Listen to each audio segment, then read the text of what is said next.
एक सत्य घटना पर आधारित शनिदेव और विक्रमादित्य की कहानी। इस कहानी को सुनकर आप अपने आंसू रोक नहीं पाओगे। शास्त्रों में बताया गया है कि जो कोई शनिदेव की इस कथा को सुनता या पढ़ता है उसके सारे दुख दूर हो जाते हैं। इसलिए इस सत्य कथा को पूरा एंड तक जरूर सुनना और वीडियो को लाइक जरूर करना। इस वीडियो के लिए हमने 1 लाख लाइक्स का टारगेट रखा है।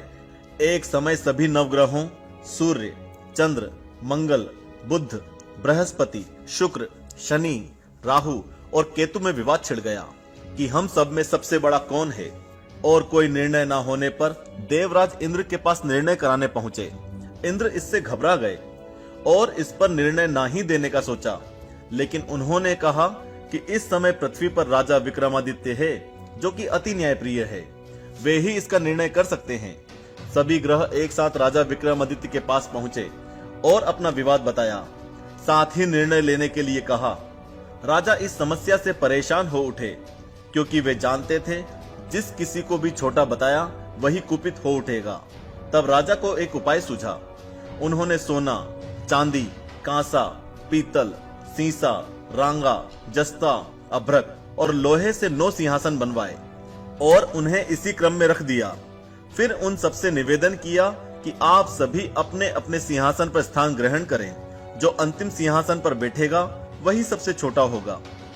इस अनुसार लोहे के सिंहासन सबसे बाद में होने के कारण शनिदेव सबसे बाद में बैठे तो वही सबसे छोटे कहलाए। उन्होंने सोचा कि राजा ने यह जानबूझकर किया है। उन्होंने कुपित होकर राजा से कहा, राजा तू मुझे नहीं जानता। सूर्य एक राशि में 1 महीना, चंद्रमा 2.25 महीना 2 दिन, मंगल 1.5 महीना, बृहस्पति 13 महीने और बुध और शुक्र 1 महीने विचरण करते हैं। लेकिन मैं 2.5 से 7.5 साल तक रहता हूं। बड़े बड़ों का मैंने विनाश किया है। श्री राम की 7.5 आने पर उन्हें वनवास हो गया। रावण की आने पर उसकी लंका को वानरों की सेना से परास्त होना पड़ा। अब तुम सावधान रहना। ऐसा कहकर कुपित होते हुए शनिदेव वहां से चले गए। अन्य देवता भी खुशी खुशी वहां से चले गए। कुछ समय बाद राजा की 7.5 आई। तब शनिदेव घोड़ों के सौदागर बनकर वहां पहुंचे। उनके साथ कई बढ़िया घोड़े थे। राजा ने यह समाचार सुन अपने अश्वपाल को अच्छे घोड़े खरीदने की आज्ञा दी। उसने कई अच्छे घोड़े खरीदे और एक सर्वोत्तम घोड़े को राजा को सवारी हेतु दे दिया। राजा ज्यों ही उस पर बैठा वह घोड़ा सरपट वन की ओर भागा और घने जंगल में पहुंचकर गायब हो गया। राजा भूखा प्यासा जंगल में भटकता रहा। तब एक ग्वाले ने उसे पानी पिलाया। राजा ने प्रसन्न होकर उसे अपनी अंगूठी दे दी। वह अंगूठी देकर राजा नगर को चल दिया और वहां अपना नाम उज्जैन निवासी वीका बताया। वहां एक सेठ की दुकान में उसने जल इत्यादि पिया और कुछ विश्राम भी किया। भाग्यवश उस दिन सेठ की बड़ी बिक्री हुई। सेठ उसे खाना इत्यादि कराने खुश होकर अपने साथ घर ले गया। वहां उसने एक खूंटी पर देखा कि एक हार टंगा है जिसे खूंटी निगल रही है। थोड़ी देर में पूरा हार गायब था। तब सेठ ने आने पर देखा कि हार गायब है। उसने समझा कि वीका ने ही उसे चुराया है। उसने वीका को कोतवाल के पास पकड़वा दिया। राजा विक्रमादित्य की हालत शनिदेव के प्रकोप से बहुत ही दयनीय हो चुकी थी। फिर राजा ने भी उसे चोर घोषित कर हाथ पैर कटवा दिए। वह चौरंगिया बन गया और नगर के बाहर फिकवा दिया गया।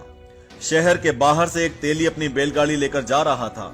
उसने राजा विक्रमादित्य को देखा और उसे दया आ गई और उसने उसे अपनी गाड़ी में बिठा लिया। उस समय तक शनिदेव की महादशा राजा विक्रमादित्य की कुंडली से समाप्त हो चुकी थी। बारिश का मौसम आ चुका था। चौरंगिया बने विक्रमादित्य राग मल्हार गाने लगे। तब वह जिस नगर में थे वहां की राजकुमारी मन भावनी को वह इतना भाया कि उसने मन ही मन प्रण कर लिया कि वह उस राग गाने वाले से ही विवाह करेगी। उसने दासी को ढूंढने भेजा। दासी ने बताया कि वह एक चौरंगिया है, परंतु राजकुमारी नहीं मानी। अगले ही दिन उठते से ही वह अनशन पर बैठ गई कि विवाह करेगी तो उसी से। उसे बहुत समझाने पर भी जब वह ना मानी तो राजा ने उस तेली को बुलवा भेजा और विवाह की तैयारी करने को कहा। फिर उसका विवाह राजकुमारी से हो गया। तब एक दिन सोते हुए सपने में शनिदेव ने राजा से कहा, राजन देखा तुमने मुझे छोटा बताकर कितना दुख झेला है। तब राजा ने उनसे क्षमा मांगी और प्रार्थना की कि हे शनिदेव, जैसा दुख मुझे दिया है किसी और को ना दें। शनिदेव मान गए और कहा, जो मेरी कथा और व्रत करेगा उसे मेरी दशा में कोई दुख नहीं होगा। जो नित्य मेरा ध्यान करेगा और चींटियों को आटा डालेगा, उसके सारे मनोरथ पूरे होंगे। साथ ही राजा को हाथ पैर भी वापस दिए। सुबह आंख खुलने पर राजकुमारी ने देखा तो वह आश्चर्यचकित रह गई। वीका ने उसे बताया कि वह उज्जैन का राजा विक्रमादित्य है। सभी बेहद खुश हुए। सेठ ने जब सुना तो वह पैरों पर गिरकर क्षमा मांगने लगा।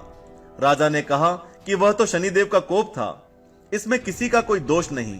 सेठ ने फिर भी निवेदन किया कि मुझे शांति तभी मिलेगी जब आप मेरे घर चलकर भोजन करेंगे। सेठ ने अपने घर नाना प्रकार के व्यंजनों से राजा का सत्कार किया। साथ ही सबने देखा कि जो खूटी हार निगल गई थी, अब वही उसे उगल रही थी। सेठ ने अनेक मोहरे देकर राजा का धन्यवाद किया और अपनी कन्या श्री कंवरी से शादी का निवेदन किया। राजा ने स्वीकार कर लिया। कुछ समय बाद राजा अपनी दोनों रानियों मन भावनी और श्री कंवरी दोनों को सभी सम्मान सहित उज्जैन नगर को लेकर आए। वहां राजा की प्रजा ने सीमा पर ही उनका स्वागत किया।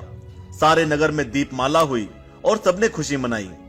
राजा ने घोषणा की कि मैंने शनिदेव को सबसे छोटा बताया था, जबकि असल में वही सर्वोपरि हैं। तब से सारे राज्य में शनिदेव की पूजा और कथा नियमित होने लगी। सारी प्रजा ने बहुत समय खुशी और आनंद के साथ बिताया। जो कोई शनिदेव की इस कथा को सुनता या पढ़ता है, उसके सारे दुख दूर हो जाते हैं। व्रत के दिन इस कथा को अवश्य पढ़ना चाहिए। इस कथा को अपने सभी परिवार वालों के साथ शेयर करें और उन्हें भी शनिदेव की कृपा का भागीदार बनाएं। सच्चे मन से कमेंट करें, जय शनिदेव। हमने इस वीडियो का टारगेट 1 लाख लाइक्स रखा है, तो देर किस बात की, दबा दीजिए लाइक का बटन।